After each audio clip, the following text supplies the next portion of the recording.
Most people look at the abandoned former General Motors plant site in Janesville, Wisconsin, and see a fenced-off 250-acre plot contaminated with heavy metals and forever chemicals after decades of automotive manufacturing. But some just see a nice new home for an AI data center complex. According to Politico, the site, which has sat idle for years, could now be snapped up by a Colorado-based investment group. It's promising to cover the $30 million bill to clean up the land and place an $8 billion data center campus where a busy factory once stood. GM's Samson Tractor division first started building tractors at the Janesville site in 1919, and vehicle production continued until about 2008. About 10 years later, the factory was demolished. In the years since, the city sought to buy the brownfield site and redevelop it. But now, after 200 interested parties passed on rebuilding the site due to the contamination, it looks like one of the best options on the table is from Viridian Partners. As the report points out,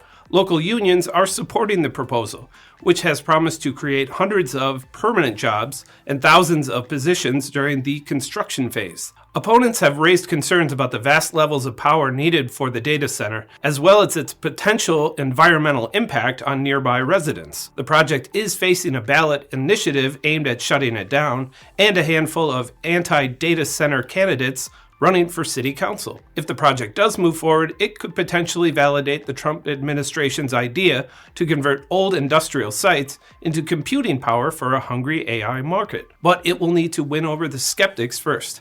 I'm Ben Munson, and this is Manufacturing Now.